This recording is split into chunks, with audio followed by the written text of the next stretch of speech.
Bye-bye, gibiyaan na gid mi nila. Butod gid mi sa ako mga kauban ang labi na ni Sir Kukoy. Salamat kayo na nami karon diri sa Port Dipati. Travel sa Bohol to Cebu. Ayan, paspas kami ng lakaw kay bas mabiyaan mi sa barko mo ano nagpa-picture lang sa ako. Kauban din ako si Ken og si Boss DJ. Man paspas kami no, nagdali kay murag kalargahon ng barko. Hi guys, kami diri karon sa Bohol no, padulong mi sa Cebu. Kay mo sa mikroplano.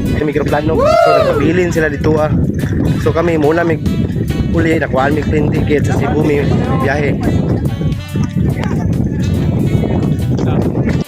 Ayan, murag nabuy na sa green mi kay wala pa jud siya nakalarga og daghan man day man kay aning barko kanina nang nindot kayo og napari bag-ong niabot gikag Cebu. Blue kayo. Samtang nagahulat pa may ni ay barko nga niabot daghan kay sakay. Chika-chika sa mi kadali no. Og ayan, happy trip, larga na mi. Wow. Og wala mi nakatulog kay isa ka oras sa man ang biyahe padulong og Cebu. Mao nang chika-chika lang sa mi og tanaw sa mga view nga naay mga isla. Ug kining taknaan abot na may karon diri sa Cebu.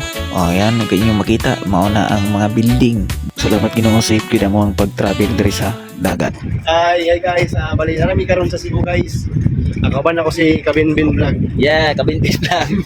Pag si Tauman Junior. Tauman Junior. Ha? Tauman Junior.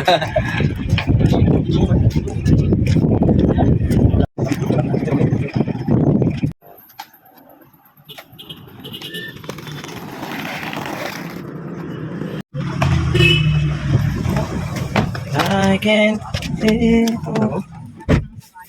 Gabula.